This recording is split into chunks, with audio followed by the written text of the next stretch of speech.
Hey, folks, it's Nate. It's time I got back to the drawing board, and today we are going to talk a little bit about independent comics and philosophy. No, this isn't one of those fill in the blank in philosophy kind of books you see at libraries. I want to talk a little bit about how your view of how your philosophy impacts your business model and your customer service, because that's kind of a hot topic right now. Everybody insists they've got this customer service thing down, and everyone else is alienating fans and all this other stuff.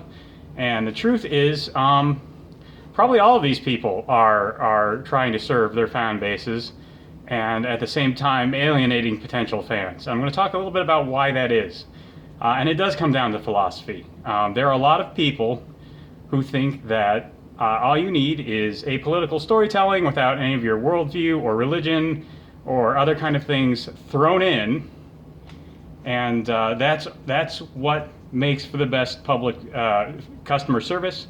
That's what the public wants. That's how you give them good storytelling. That is not. I mean, there is truth to that, but it's not entirely true. And the reasons for that are actually pretty straightforward. The reasons for that are because what we think a good story is highly impacted by our philosophy, what we think is true about the world. It will impact the kind of stories we like. We see that with SJW Marvel with their very identity-focused stories that a lot of people just do not like, do not want. And we see that also in the conflicts between people like Doug TenNapel and Mike Miller on the one side, and Ethan Van Sciver and John Malin and a lot of other people on another side. They have views about what belongs in culture and what doesn't. And some people think your political beliefs are okay for entertainment. See Tim Lim. Some people think your religious beliefs are a great topic for entertainment, which is true of both Doug and Mike. Not necessarily as a central focus, but not really removed from the story either. And some people believe those elements should just be removed. And the truth is, secularism that says, we need to take all of our personal beliefs out of the public square, out of our entertainment, out of our public discourse, and et cetera, that is a very philosophical position.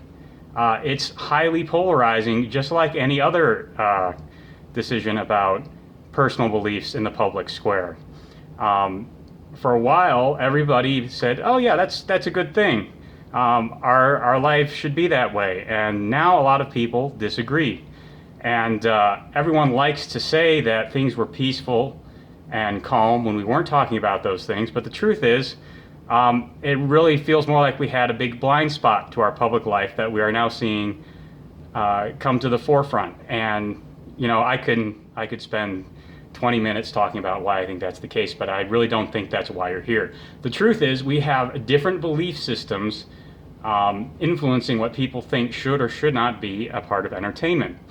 And the question is, what do you do about that?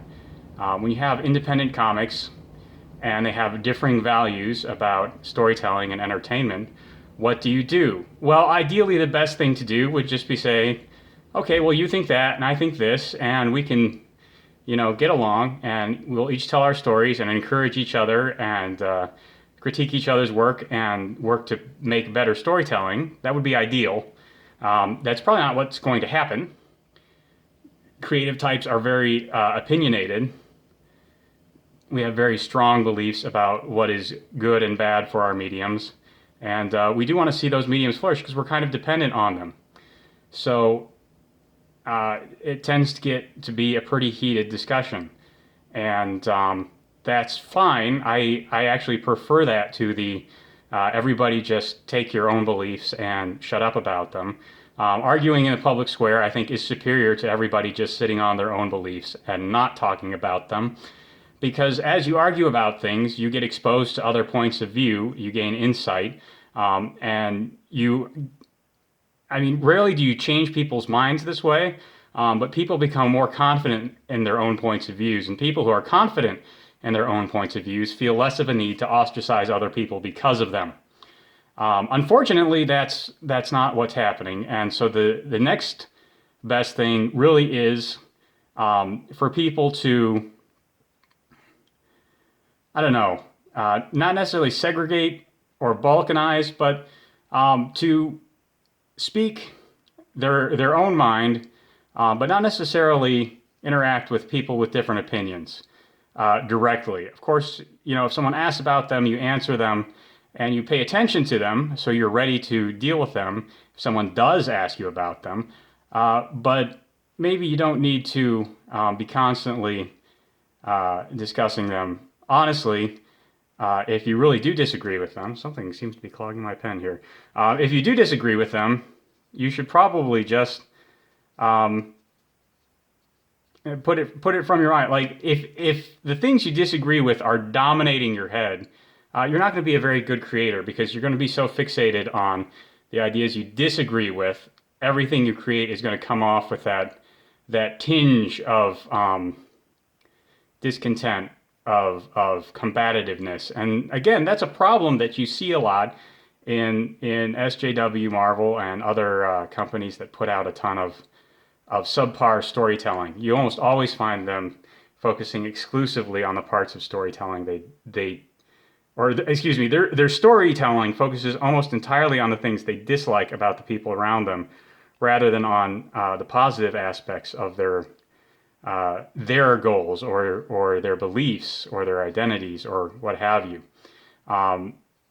So that's why I think the second best outcome is to, I'm making a mess. The second best outcome is to simply let everyone go their own way and pay just enough attention to know what's going on. The worst thing you can do, of course, is to feud about it in public. I don't think there's a lot of people who would disagree with that. No one is hurt by people talking about their different values. Like I've said before, no one is hurt because Tim Lin put out Trump Space Force.